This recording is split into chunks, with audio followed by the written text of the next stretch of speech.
बेहतर यही है कि हम लोग मच्छर से सावधान रहे, मच्छर से बच के रहे, रात में सोते वक्त मच्छरदानी का इस्तेमाल ज़रूर करें। नमस्कार दोस्तों, स्वागत है आप सभी को आपके अपने इस YouTube चैनल पे। और आज की वीडियो में हम लोग बात करेंगे, एक बीमारी होती है जिसका नाम है फैलेरिया, हाथी पाँव या फैलेरियसिस, तीनों एक ही चीज़ होती है। देखिए, इस बीमारी के बारे में हम लोग पूरा डिटेल में इस वीडियो में बात करेंगे। हम लोग ये समझेंगे कि हाथी पाँव क्या होता है, हाथी पाँव किस चीज़ के कारण होता है, फिर हम लोग ये समझेंगे कि हाथी पाँव कैसे फैल जाता है, मतलब ये एक तरह का इन्फेक्शियस डिजीज होता है। तो इसके बारे में हम लोग डिटेल में इस वीडियो में सीखने वाले हैं। आप सभी से छोटी सी रिक्वेस्ट है कि कृपया करके इस चैनल को सब्सक्राइब कर लीजिए और बेल आइकन को दबा लीजिएगा, ताकि इस तरह के वीडियोज़ आप सभी को मिस ना हो, है ना। और हम इसी तरह का वीडियो, है ना, इस चैनल पे लाते रहते हैं, है ना, जो मेडिकल से रिलेटेड होता है। तो चलिए, अब हम लोग समय नहीं गंवाते हैं और इस वीडियो में स्टार्ट करते हैं और हम लोग समझना स्टार्ट करते हैं फैलेरियसिस के बारे में, ठीक ना। कि फैलेरियसिस एक्चुअली में होता क्या है, मतलब कि कहने का मतलब काफ़ी सिंपल है कि लोअर लिम्ब जो है ना, जैसे पैर हो गया, है ना, ये इतना मोटा हो जाता है, इतना मोटा हो जाता है कि लगता रहता है कि यह हाथी के पाँव के जैसा है, इसीलिए इसका नाम रख दिया गया हाथी पाँव। आप लोगों ने एक चीज़ सुना होगा कि मच्छर के काटने से बहुत सारी बीमारी होती है। जैसे मच्छर के काटने के कारण बीमारी जो होती है मलेरिया, डेंगू, है ना, तो वायरल फीवर, तो ये सब जो है बीमारी मच्छर के काटने के कारण होता है। तथा एक और चीज़ शामिल कर लीजिए, हाथी पाँव मच्छर के काटने के कारण ही होता है ना। तो इस चीज़ को ध्यान रखिएगा। देखिए, सबसे पहले हम लोग बात करते हैं कि एक्चुअली फैलेरियसिस में, है ना, वो फैलता कैसे है, मतलब किस चीज़ के कारण वो हो जाता है डिजीज।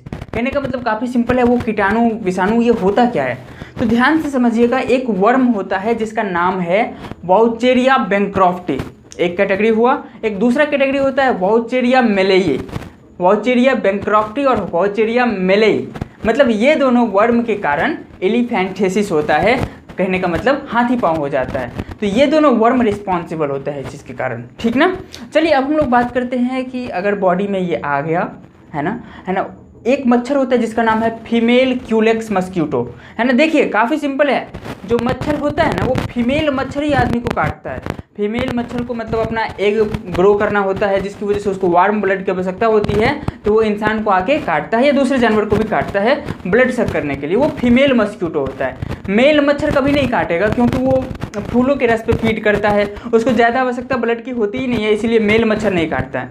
फीमेल मस्क्यूटो के कारण काटने से बीमारियां सब होती है। और यहाँ पर एक चीज़ बात करते हैं कि ये जो फैलेरियसिस, है ना, होता है, वो कौन से मच्छर के कारण इसका संक्रमण बढ़ता है, तो ध्यान रखिएगा, फीमेल क्यूलेक्स मस्क्यूटो होता है, ठीक ना। अब हम आगे बात करते हैं। मान लीजिए मच्छर ने काटा, बॉडी में आ गया क्या चीज़, वाउचेरिया बैंक्रॉफ्टी या वाउचेरिया मेलेई नामक पैरासाइट हमारे बॉडी में आ गया। तो हमारे बॉडी का एक अपना सिस्टम होता है जो बीमारियों से लड़ने का काम कर रहा होता है। जैसे कोई बाहर से कीटाणु विषाणु या बैक्टीरिया अंदर आ गया, है ना, तो उसको फाइट करके मार के भगाने का काम करता है, वो हमारा इम्यून सिस्टम होता है, जिसमें रिस्पॉन्सिबल होता है बॉडी का अलग अलग पार्ट होता है। और हमारे बॉडी के अंदर अलग अलग पार्ट्स में, है ना, एक लिम्फ नोड होता है, एक नहीं बहुत सारा होता है, बॉडी में अलग अलग डिस्ट्रीब्यूटेड होता है, जैसे कि आप फिगर में देख रहे हैं। तो लिम्फ नोड होता है। अब लिम्फ नोड में जाएगा ये, है ना, वो ब्लड के थ्रू अपना नंबर मल्टीप्लाई करेगा। पहले तो काफ़ी ज़्यादा नंबर में हो जाएगा भैया, अगर अकेले वर्म आया तो हमारा बॉडी उसका काम तमाम उसी समय में कर देगा। लेकिन क्या होता है, हमारे इम्यून सिस्टम से वो छुप जाता है और बॉडी में आके ग्रो कर जाता है काफ़ी ज़्यादा, और ग्रो करके हमारे बॉडी के इम्यून सिस्टम को धोखा दे देता है ना, और उस पर भारी पड़ जाता है, मतलब अपना जीत वो हासिल कर लिया। कहने का मतलब काफ़ी सिंपल है। तो ऐसा होने के कारण क्या होता है, लिम्फ नोड काफ़ी, है ना, बुरी तरह से अफेक्टेड हो जाता है बॉडी के अंदर, जिसकी वजह से क्या होता है, जो भी लिम्फ होता है ना बॉडी में, उसका सर्कुलेशन बिगड़ जाता है। जिस प्रकार हमारे बॉडी में ब्लड फ्लो करता है, तो ब्लड सर्कुलेटरी सिस्टम होता है, उसी प्रकार एक लिम्फ का भी सर्कुलेशन होता है जो पूरे बॉडी में फैला हुआ रहता है। लेकिन लिम्फ नोड अफेक्टेड हो गया इस चीज़ के केस में, किसके केस में, इन्फेक्शन के केस में, वाउचेरिया बैंक्रॉफ्टी और वाउचेरिया मेलेई के केस में इन्फेक्शन हो गया। अब क्या होगा, बॉडी का जो लिम्फ नोड है वो खराब हो चुका है, जिसकी वजह से जो भी लिम्फ है वो पूरा अच्छे से सर्कुलेट नहीं कर पाएगा, फिर से वो ब्लड में नहीं मिक्स होगा। कहने का मतलब काफ़ी सिंपल है, जो लोअर लिम्फ होता है ना, जैसे कि पैर वाला एरिया, है ना, पैर पैर पैर, ठीक ना, तो उस कंडीशन में लिम्फ धीरे धीरे नीचे तो जाता है, बट नीचे से ऊपर नहीं आ पाता है। तो आप सोचिए, कोई चीज़ नीचे भर रहा है और ऊपर जा ही नहीं रहा है, तो नीचे उसकी संख्या क्या हो जाएंगी, बढ़ जाएंगी, उसकी अमाउंट बढ़ जाती है। उस सिचुएशन में याद रखिएगा दोस्तों, उस समय है ना पैर फूलने लगता है। जिस एरिया में ज़्यादा इन्फेक्शन होगा वो एरिया काफ़ी ज़्यादा फूल जाएगा। कई केस में तो ऐसा भी होता है, जैसे पैर फूला हुआ देखा होगा आपने किसी व्यक्ति को, तो उस सिचुएशन को हम लोग एलिफेंटिसिस, अंग्रेजी में, हिंदी में कहते हैं उसको हाथी पाँव, और मेडिकल लैंग्वेज में उसको फेलेरियसिस या फेलेरिया, जनरल लैंग्वेज में हम लोग इसको कहते हैं। ठीक ना। तो आई होप आपको ये समझ में आया होगा। अब हम बात करते हैं कि देखिए पैर के केस में तो ठीक था, दूसरा सिचुएशन में क्या होता है, एक जो पुरुष होता है उसका एस्क्रोटम जो होता है, एस्क्रोटम जानते हैं, जिसके अंदर टेस्टिस रखा हुआ रहता है, मतलब बॉडी में लटका हुआ पार्ट पेनिस के जस्ट नीचे, तो वो जो एरिया है एस्क्रोटम के अंदर भी वो लिम्फ भर जाता है कई बार, तो स्क्रोटम का साइज भी बढ़ जाता है। तो ध्यान रखिएगा, टेस्टिस नहीं बढ़ता है, एस्क्रोटम में बढ़ जाता है वो, है ना, लिम्फ आके। तो वैसा सिचुएशन में भी एलिफेंटिसिस ही होता है, ध्यान रखिएगा।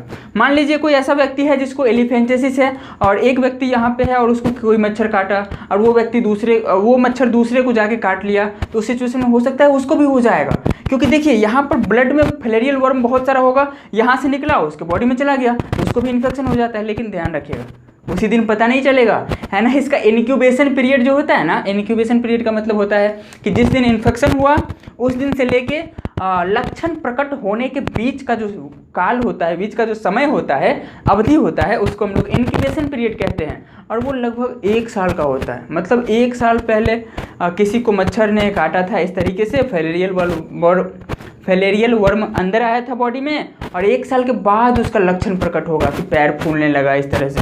ठीक ना। तो ये चीज़ होता है, ध्यान रखिएगा। इंक्यूबेशन पीरियड 1 साल से ज़्यादा भी हो जाता है कई केस में, लेकिन जल्दी प्रकट नहीं होगा लक्षण, इस चीज़ का ध्यान रखिएगा।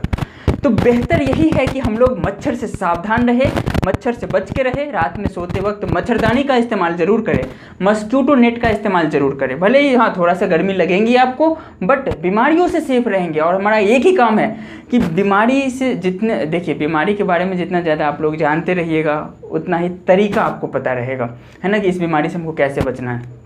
तो ऐसा कोशिश करें, है ना, मच्छर से भगाने वाला, मतलब कि एक ऐसा भी क्रीम आता है जो क्रीम लगा लिया तो मच्छर नहीं काटता है, तो वो सब चीज़ का इस्तेमाल करें। लेकिन मच्छर वाला अगरबत्ती सब जो होता है ना, वो सब का इस्तेमाल कम से कम करें, क्योंकि देखिए वो सब जो होता है वो उसमें खराब केमिकल रहता है। वो केमिकल मच्छर सांस के रूप में लिया, बेहोश हो गया।